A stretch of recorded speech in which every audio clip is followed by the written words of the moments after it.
My name is Bushra Hasan. I'm an artist in Australia. I was born in India in a small town called Jahanabad. Now my work is a lot towards community.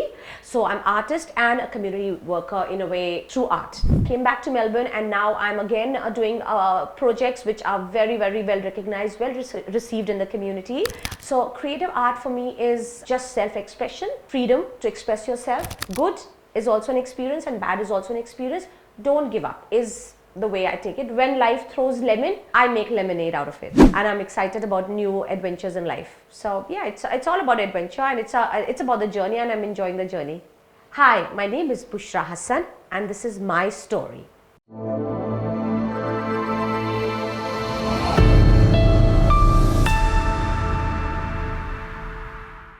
My name is Bushra Hasan.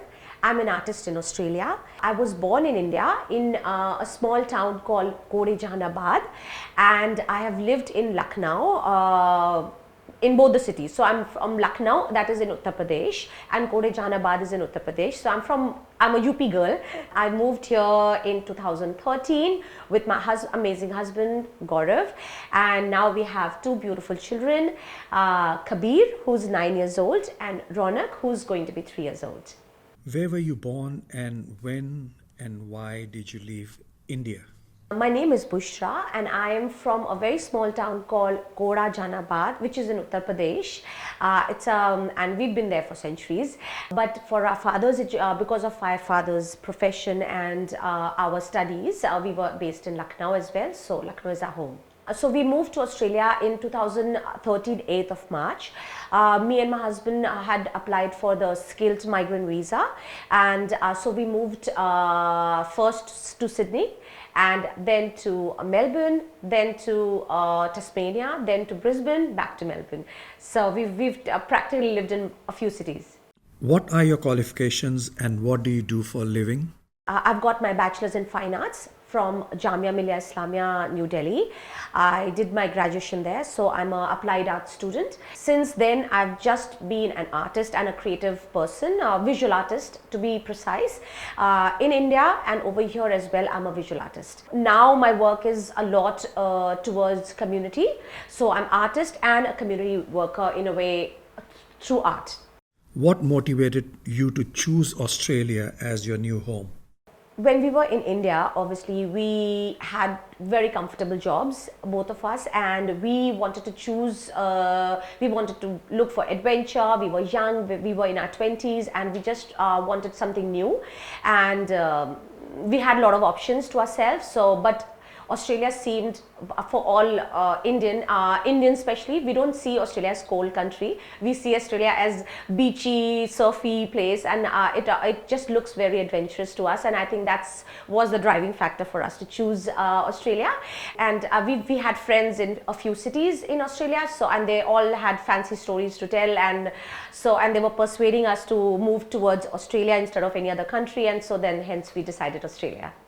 How would you describe your family and the environment you grew up in? I come from, both my parents are in politics, and we come from a zamindari family, and growing up in a very small town, we had a very cozy, non-materialistic, very warm environment.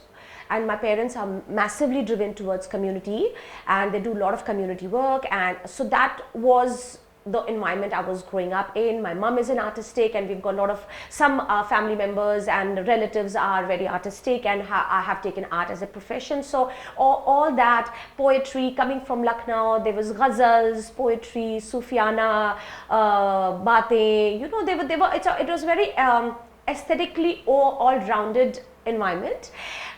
It was always about softer approach towards life, softer philosophical approach towards life. So that was the overall influence I had in my upbringing. And I'd like to also mention that we are 5 sisters and 1 brother, and we are very headstrong, very stubborn, very strong women.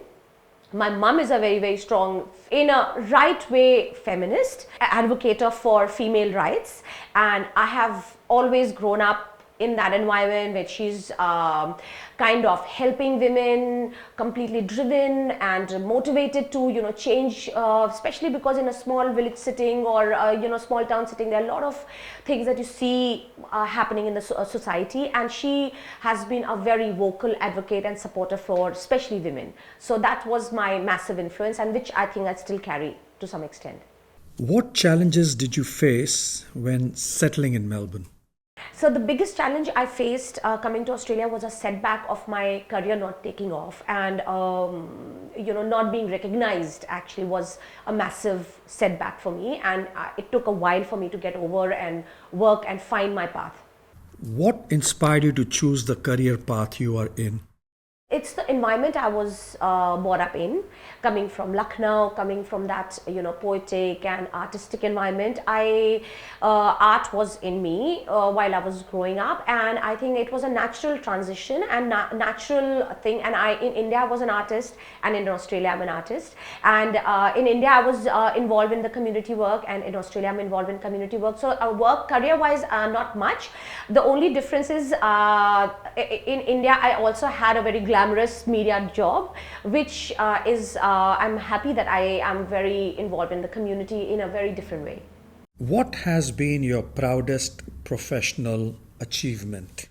My career, when I look back, has been in stages.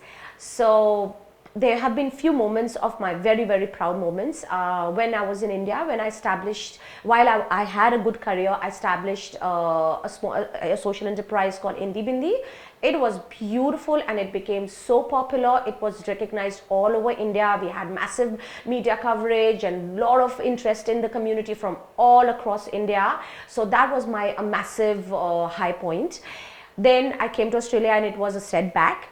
Then it took me 10 years roughly to get myself recognized, 5-6 years or whatever, roughly, to in that phase where I again got a recognition when I painted the tram. And that was a massive high point for me. I moved to Brisbane and COVID hit. So again, that was a bit of a phase that was not moving anywhere. And then I came back to Melbourne, and now I'm again doing projects which are very, very well recognized, well received in the community. And I think that's again my high point, and I think it's going to go further up. So I'll have more to add later. How has your cultural background influenced your identity and decisions? Because of where I come from, which is a very, very rich culture. We've always celebrated our culture at home, and coming from Lucknow, it's so full of the beautiful richness, and I've always been very proud of it. Then my forefathers have been freedom fighters, so that is a very, very strong influence on me. So the patriotism was very strong, and association to feeling very proud Indian was very natural. So when I came here, I always wore it as a badge. I never recognized myself as an Indian artist in India. But coming here, when I started getting associated as an Indian artist, I think it was a very proud moment for me, and I consider myself very proud Indian. So that's the cultural influence I had in my work and my life, and that's how I do it. And my kids speak Hindi. We all have a very, very ethnic environment. We try to incorporate a lot of ethnic environment at home. What does creative art mean to you?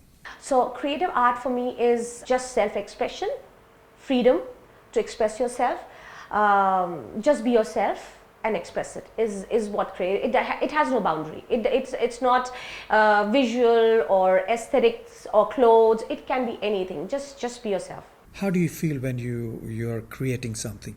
I think I go in a trance. I'm very talkative and I'm very high energy, but when I'm painting and when I'm in my creative mode, I am just quiet and I'm just soaking in. I'm just engrossed in that work, and it's a very hollow moment for me. So I just don't like too much talking, too much music, too much nothing. I'm just in my me zone, and I love that. So that's what it does to me.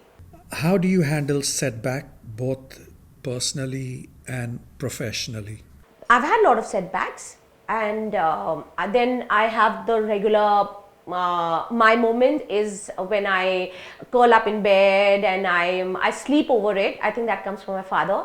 So then I just sleep over it. I sleep, and maybe it takes a day, maybe a few hours, depends. But then but whenever I'm doing anything, I always have plan A, plan B, plan C, and then it goes on. Mostly till plan C, but so when I fail or when I have setbacks and when I get over my, I push myself to get over it. I get out of the bed and then, okay, fine, just what do I do next? So I at that time, I like to be by myself, and then I think of my plan A, didn't work, okay, what about plan B? Then I think and then work on my plan B. Then I try my best in plan B. Plan B doesn't work, then I take plan C, and I'm quite sure if the plan C will not work ever for me, I'm going to go on plan D, E, F, G, whatever, but I will not give up. So I feel never give up is what my attitude is, and what I've learned from my parents as well. It doesn't matter, just life. If today is dark, tomorrow will be a morning as well. So just buckle up, sleep over it, soak in. These are all experiences, and that's how we should do it. Good is also an experience and bad is also an experience. Don't give up is the way I take it. When life throws lemon, I make lemonade out of it. How do you summarize your journey from Lucknow to Melbourne so far? I think it's been, like I said, we decided to move for adventure, and it's been not disappointing. It is an adventure, going on adventure, and I'm quite sure much more to come, and I'm excited about new adventures in life. So yeah, it's all about adventure, and it's about the journey, and I'm enjoying the journey. What advice would you give to someone starting in your profession? See, in my profession is all about dreaming. So I would say, don't stop dreaming. Be realistic, work hard. Dreams just done. If you think that you're a good artist, I'm glad you think that like that, but keep trying, work hard. You get one setback, never mind, don't give up, don't lose hope, try again, try something else, try plan A, plan B, what can I do, but don't not give up and dream. Are there any specific goals or dreams you hope to achieve by living here in Australia? My dream, I think currently I'm feeling very passionate about the project that I'm doing.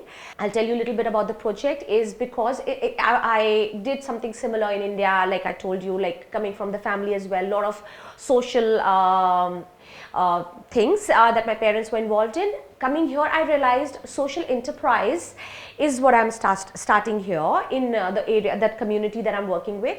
And Australians don't have the idea, like, you know, what I have like known about social enterprise is doesn't exist in Australia, and I'm introducing that, and I'm happy that it is getting well received, and I just see there's a lot of potential, and I want to make a massive big difference in the community by organizing and doing what I'm doing, because it'll make a massive change. So I'm excited about this adventure of mine. This is Bushra Hasan, and you're watching Good Day India.